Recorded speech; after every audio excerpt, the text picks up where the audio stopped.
Senhoras e senhores, queridos irmãos e irmãs, muito boa tarde a todos. Nosso desejo que a paz de Jesus, o doce e meigo Rabi da Galileia, permaneça em nossos corações, hoje e por todo sempre. É sempre uma alegria estar nesta casa, na qual temos amigos e amigas muito queridas aos nossos corações, e nós pedimos nesse instante que fortaleçam a oração, porque estamos passando por um processo de obsessão digital. Não foi catalogado por Kardec, logicamente, mas que é uma realidade dos dias atuais. Eu estou abrindo o slide aqui e ele está travando, mas eu sei que a proteção espiritual aqui é grande. Então nós vamos conseguir fazer o trabalho.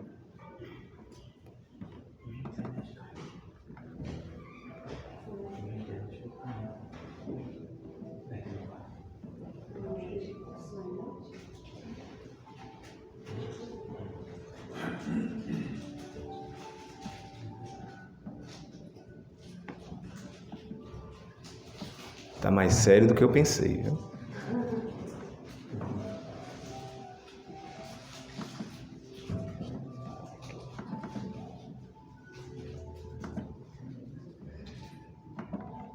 Bem, vamos lá. Então, o tema proposto para as nossas reflexões desta tarde, os infortúnios ocultos.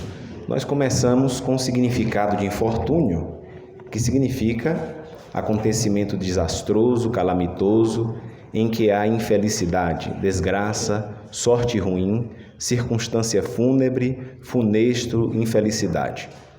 Etimologicamente, a palavra infortúnio deriva do latim fortúnio, que significa desgraça. Então, infortúnios ocultos são todas essas adversidades que acometem os nossos irmãos, que podemos também nós passar e que estão ocultos, muitas vezes por impossibilidade daquele que sofre o infortúnio de expor esta dificuldade pela qual esteja passando, ou muitas vezes até por vergonha.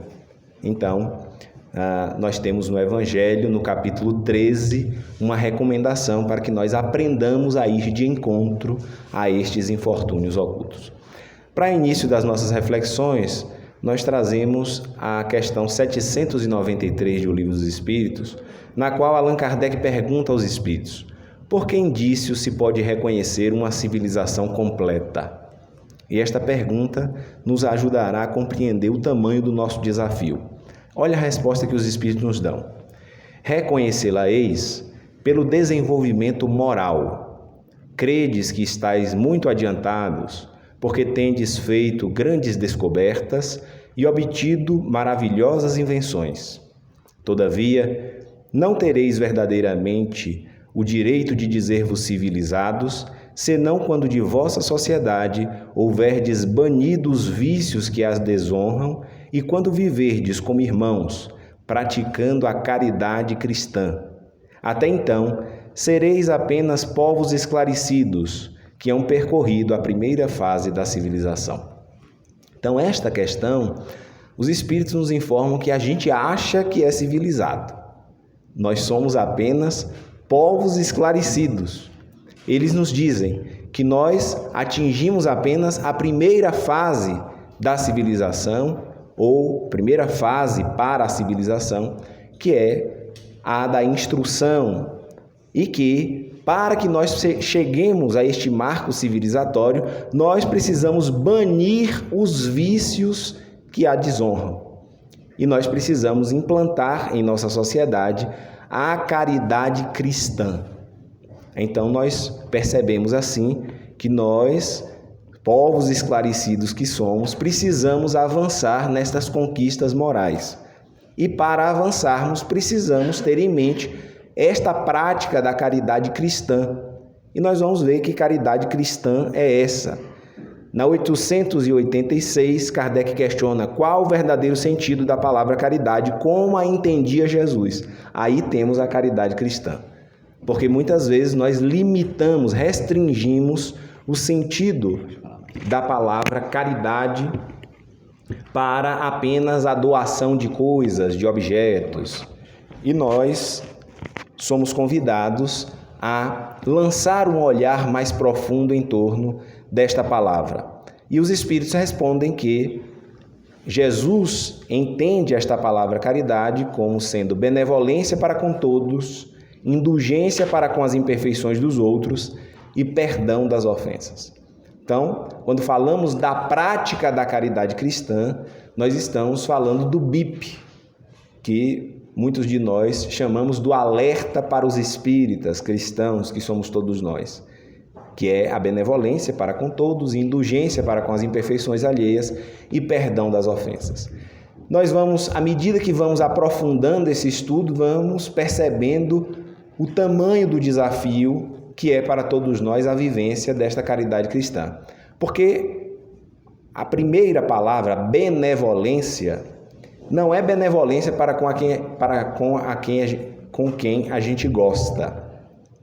Não é para com quem nós temos simpatia, para com quem nós desejamos que esteja perto de nós, para com quem pensa como nós, que tem a mesma visão de mundo, que tem a mesma opinião política.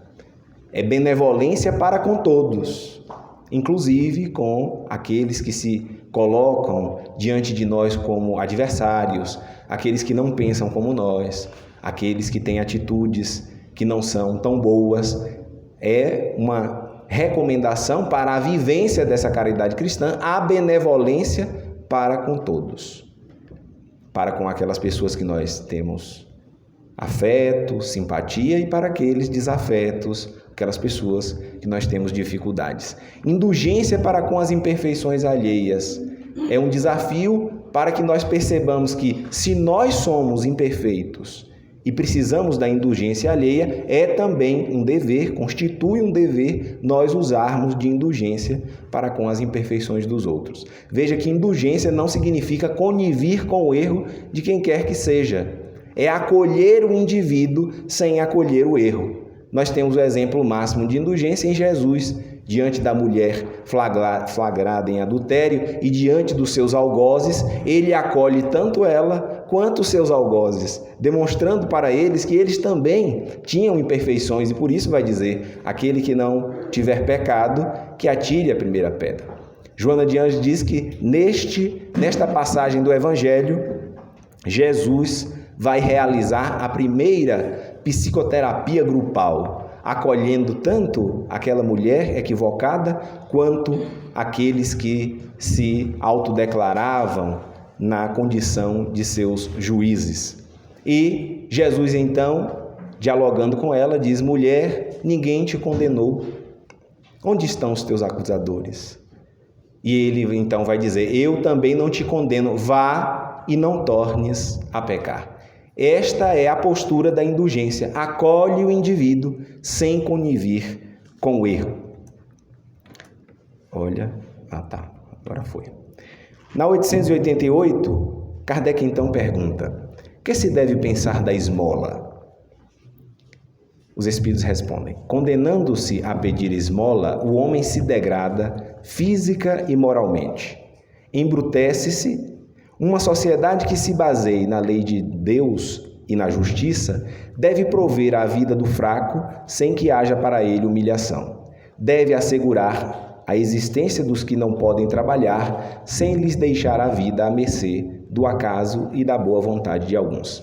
Eu, com medo do slide travar, acabei esquecendo da última palavra da caridade, que é o perdão, e que todos nós sabemos do tamanho do desafio, o perdão das ofensas, que nós precisamos exercitar tanto para com os outros quanto para nós mesmos. Quando falamos de perdão, nós precisamos lembrar que não podemos oferecer aquilo que não temos. Então, precisamos refletir também sobre o auto-perdão. Quantas vezes nós não nos perdoamos diante dos nossos equívocos? Muitas vezes, espíritas, esclarecidos, incorremos em equívocos e somos demasiadamente severos para conosco mesmos. Então, o perdão é um exercício para a vivência desta caridade verdadeiramente cristã. E aqui nós vamos perceber os Espíritos falando deste ato externo que é muito ligado à caridade, que é o ato de dar esmola.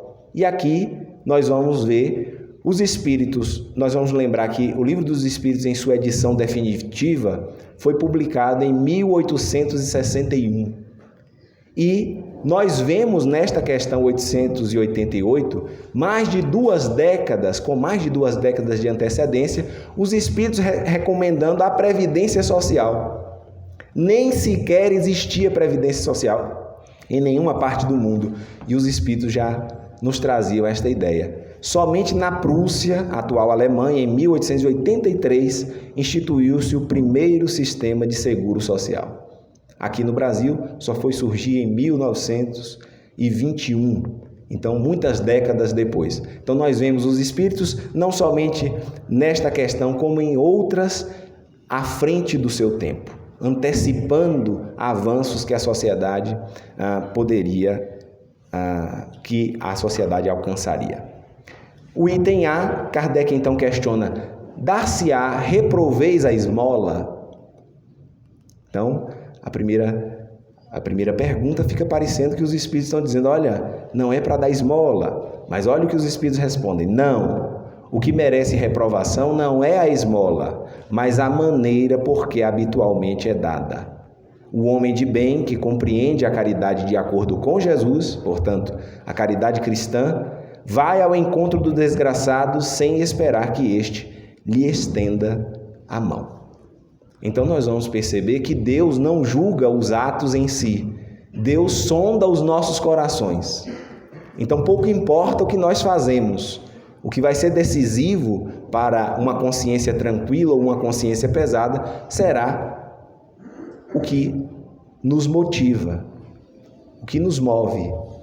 Porque Deus sonda as nossas intenções. Deus sonda os nossos corações. Então os Espíritos dizem: o problema não é a esmola, dar a esmola. O problema é como ela habitualmente é dada. Porque habitualmente nós damos uma esmola quando alguém bate na janela do nosso quarto, bate no nosso carro, bate à porta de nossa casa, ou seja, está sempre alguém indo de encontro a nós solicitando ajuda. Isto é um ato nobre, os Espíritos dizem, é um ato nobre. Se você puder ajudar, continue ajudando. Mas a verdadeira caridade sabe ir de encontro àqueles que não podem ou têm vergonha de ir bater e pedir. Eis que nós percebemos que a doutrina de Jesus em seu Evangelho faz-nos um convite para que nós desenvolvamos sentimentos, muito mais do que atitudes externas. Porque muitas vezes, praticando atitudes externas, nós nos sentimos a última bolacha do pacote.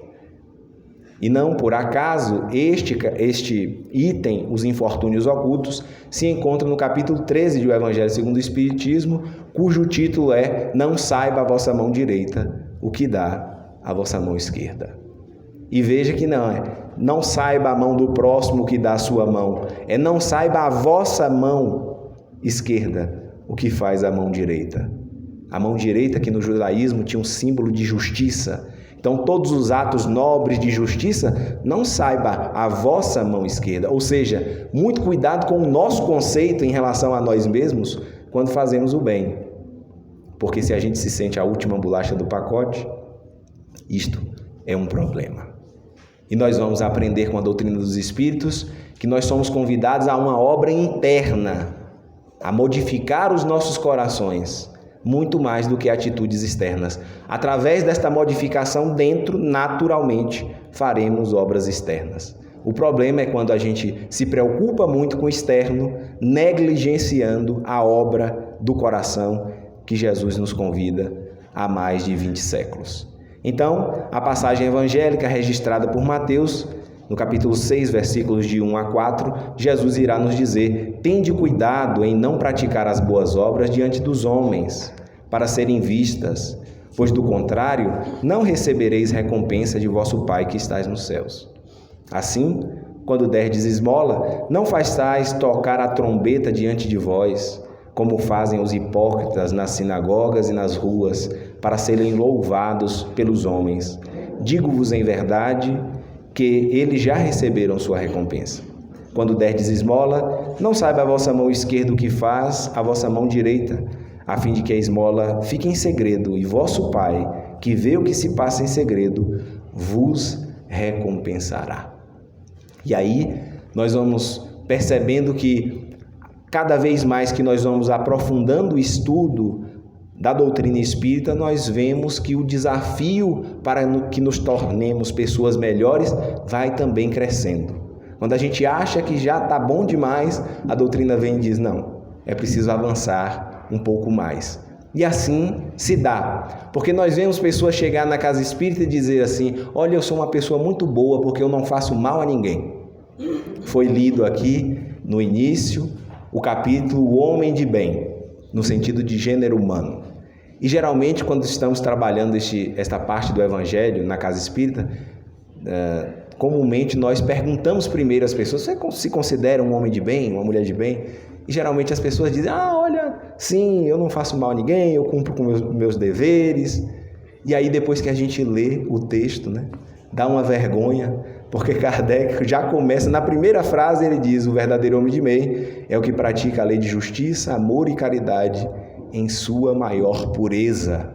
E ele poderia encerrar o texto aí, porque todas as linhas que se seguem são uma explicação de como agir conforme a justiça, o amor e a caridade. E a gente vai ver que temos um desafio para vivenciarmos esta lei, pois a doutrina espírita nos diz, não basta não fazer o mal, é preciso fazer o bem, porque não fazer o bem é um mal. E o mal que advém do bem que deixamos de fazer corre por nossa conta.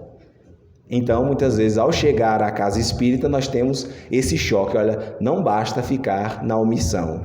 É preciso ter uma posição, uma postura ativa. É preciso fazer o bem. E, de repente, a gente começa a estudar, começa a assistir às palestras e se engaja nos trabalhos de assistência e promoção social na casa espírita. E a gente começa a fazer o bem. E aí, de repente, a gente diz, agora pronto. Eu cheguei no ápice, porque estou fazendo o bem. Aí acreditem se quiser, a doutrina vem e nos diz, não basta fazer o bem. É preciso fazer todo o bem que esteja ao nosso alcance. Dentro da mesma lógica, porque o mal que advém do bem que deixamos de fazer, também corre por nossa conta. Também é registrado em nossa ficha kármica, por assim dizer, ou atendendo à lei de causa e efeito.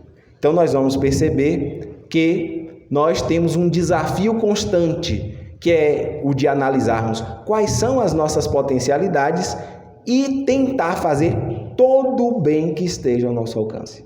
Por isso, Santo Agostinho, na famosa questão 919 e 919A, mais precisamente 919A, quando ele vai comentar por qual meio nós conseguimos fazer este autoconhecimento, do qual nos falam os Espíritos, ele vai dizer, passava em revista todos os dias antes de dormir e analisava se fiz o mal, se fiz o bem e se fiz todo o bem que estava ao meu alcance, para no outro dia tentar não fazer o mal, fazer o bem e fazer todo o bem que poderia. Então, percebemos assim, meus amigos e minhas amigas, que quando nós não temos este objetivo, quando nós perdemos tempo analisando os outros, a postura dos outros, as atitudes dos outros, como os outros pensam, como os outros falam, como os outros se comportam, nós estamos perdendo um tempo valioso, pois há muito o que fazer em nós.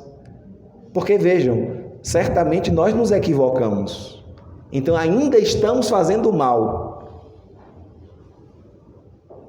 Muitas vezes temos dificuldade de fazer o bem. E se já estamos fazendo o bem, nós precisamos nos questionar, será que tenho feito tudo aquilo que está ao meu alcance, dentro das minhas possibilidades? Percebamos que para analisar quais são as nossas potencialidades, nós precisamos ter uma visão muito clara em relação a nós mesmos. Quais são as minhas capacidades, quais são as minhas limitações, como eu costumo reagir a determinadas situações. Então é preciso conhecer a si mesmo de maneira muito clara para poder fazer tudo aquilo que está ao nosso alcance. Carlos Torres Pastorino, no volume 2 desta grande obra, a sabedoria do Evangelho, comentando esta passagem evangélica, ele vai dizer que Jesus nos dá uma orientação a respeito da modéstia, da humildade, instruindo-nos o Mestre a agir sem propaganda, sem alarde de nossos atos, mas antes a manter ocultas as boas obras de tal maneira que nem os mais íntimos dela tomem conhecimento. Não saiba a vossa mão esquerda o que faz a nossa mão direita. E para fazer o bem sem buscar o aplauso, o reconhecimento alheio, nós precisamos ter uma consciência de Deus desenvolvida em nós. Nós precisamos ter esta consciência do bem, da justiça de Deus que não dorme, não falha, para que nós não busquemos a recompensa de termos os nossos egos ou o nosso ego massageado. Porque os Espíritos nos dizem, o maior dos nossos problemas é o egoísmo. É interessante porque no trabalho de juventude, na última semana, eu perguntei, quem é orgulhoso e egoísta aqui? E só alguns jovens levantaram a mão. E alguns disseram, não, eu acho que eu já superei. E eu dei risada por dentro, né? Não falei nada com eles, mas olha, se eles soubessem que os espíritos que se encarnam neste mundo de provas e expiações, todos somos vitimados pelo egoísmo. Esta grande chaga da humanidade e que os espíritos nos dizem que é a raiz de todos os nossos problemas, tanto sob o ponto de vista individual, quanto sob o ponto de vista coletivo. Todos os grandes problemas sociais, violência, injustiças, desigualdades, nós iremos encontrar a raiz no egoísmo. Então, o egoísmo é o problema cujo qual nós precisamos destinar todos os nossos esforços para que nós possamos superar. E quando nós fazemos o bem buscando retribuição, reconhecimento, a gente está fortalecendo o pior dos nossos problemas, que é o ego buscando altares, buscando evidência. Então, por isso, a recomendação evangélica de buscar o íntimo dos nossos corações e fazer o bem em segredo, porque o nosso Pai Celestial sabe o que se passa em segredo. Carlos Torres Pastorino ainda vai dizer, a esmola que exprime a compaixão deve ser sigilosamente manifestada, conhecida apenas do Pai, que habita em nosso íntimo mais secreto, no coração do homem. E aqui ele vai falar que a esmola, no termo evangélico, exprime um sentimento, exprime a compaixão. Então, como nós já dissemos, o incentivo aqui não é para atos externos, é para o desenvolvimento de um sentimento, aprendermos a desenvolver a compaixão. E esta compaixão fará com que nós aprendamos a ir de encontro àqueles infortúnios ocultos, aqueles que as pessoas não batem à nossa porta, aqueles que não estão em evidência, aquele que a verdadeira generosidade sabe ir de encontro. Carlos Torres Pastorino ainda vai nos dizer que na oração do Pai Nosso, Jesus diz, Pai Nosso que estais nos céus. E esta expressão não é Pai Nosso que está no céu, porque se fosse no céu era em um local circunscrito, em algum local. Quando ele diz Pai Nosso que estás nos céus, ele vai, como grande exegeta que é, nos indicar que uma das possibilidades interpretativas para essa expressão, no céu, significa no íntimo das criaturas. O Pai Nosso que está no interior de cada criatura, de cada ser criado. Portanto, quando nós percebemos que Deus habita em nós e no próximo, nós temos esta consciência para irmos de encontro ao outro e para respeitarmos este que é o soberano ser do universo e que está no interior de cada um de nós com as suas leis. Kardec, então, no item 4 do capítulo 13 do Evangelho segundo o Espiritismo, irá nos dizer, nas grandes calamidades, a caridade se agita e vê-se generosos impulsos para reparar os desastres. Mas, ao lado desses desastres gerais, há milhares de desastres particulares que passam desapercebidos, de pessoas que jazem no miserável catre, sem se queixarem. Então, recentemente nós tivemos aquele episódio lamentável no Rio Grande do Sul, das enchentes, e aqui de nossa cidade, segundo informações, saíram cerca de 5 toneladas de alimentos para o Rio Grande do Sul.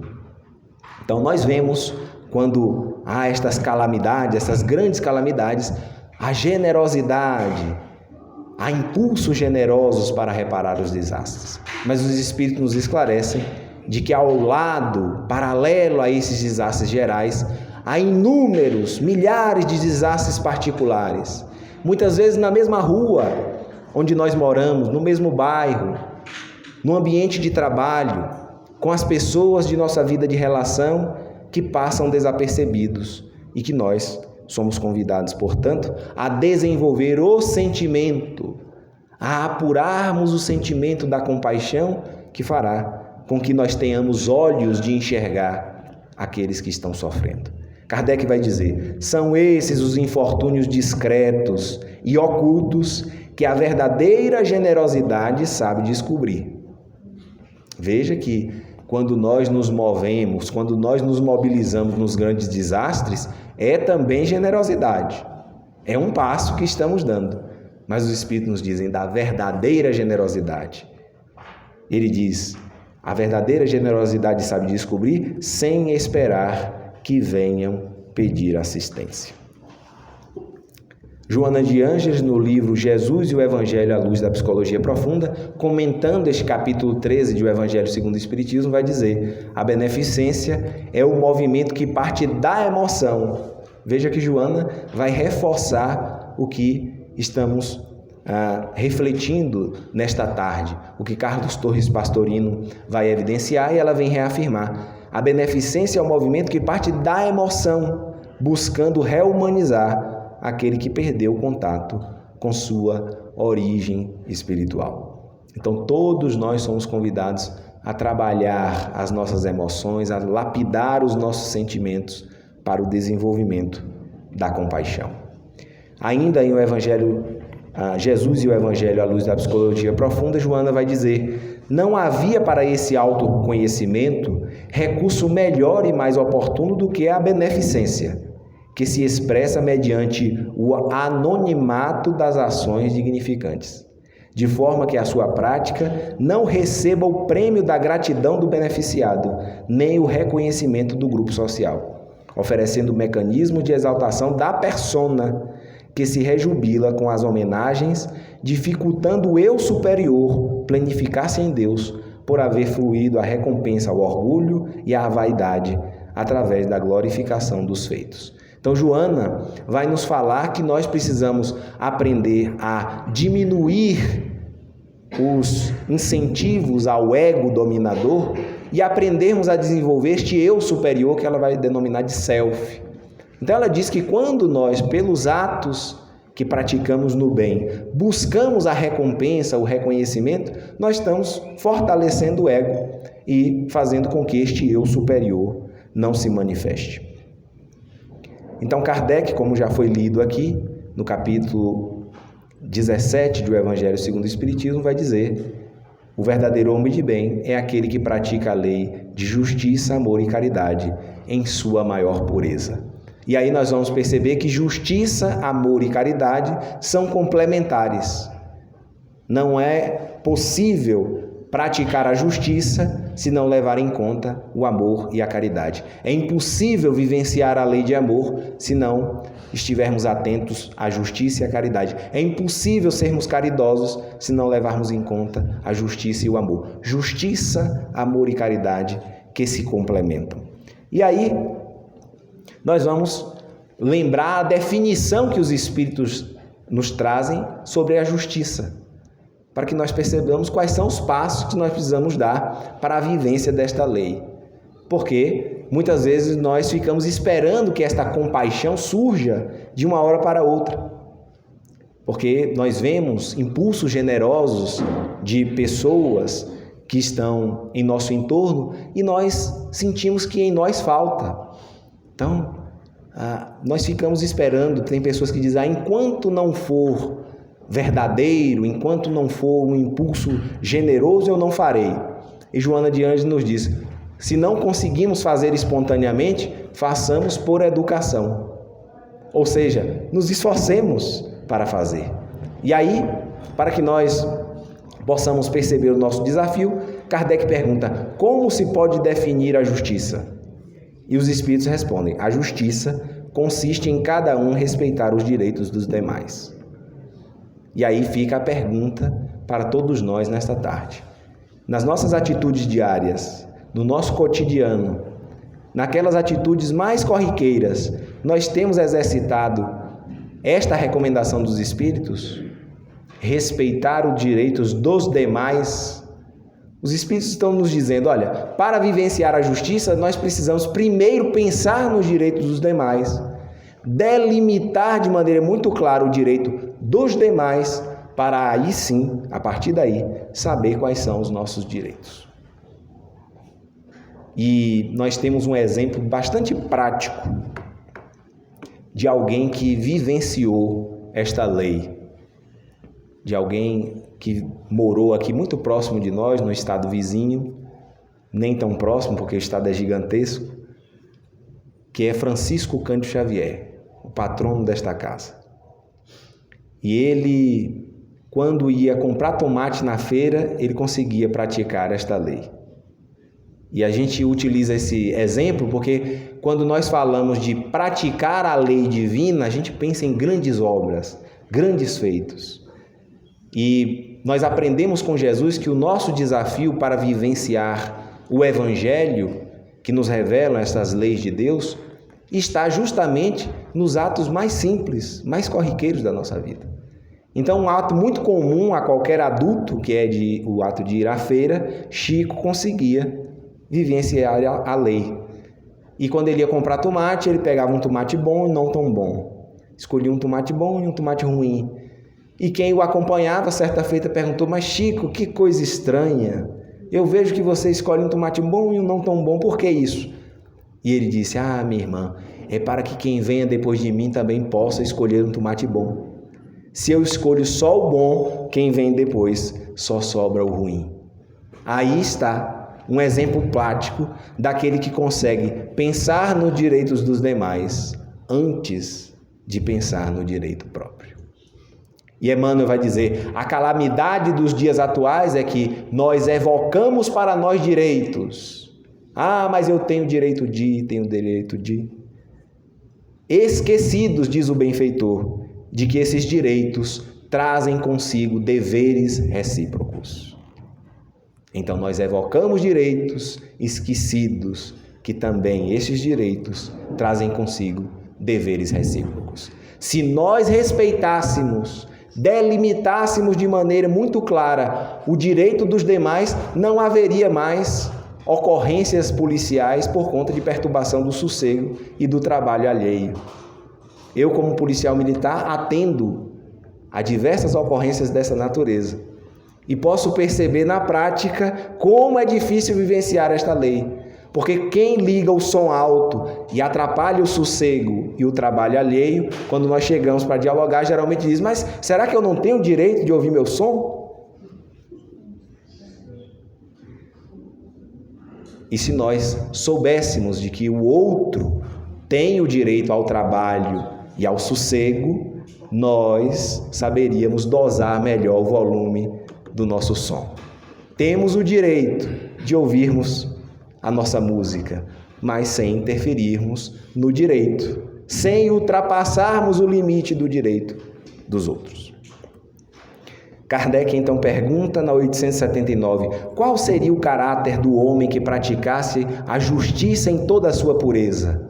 E os Espíritos dizem, o do verdadeiro justo, a exemplo de Jesus. Porquanto praticaria também o amor do próximo e a caridade, sem os quais não há verdadeira justiça. Então os Espíritos estão reafirmando, justiça, amor e caridade são complementares. Para que a gente consiga praticar isso no nosso dia a dia, nós precisamos exercitar da base.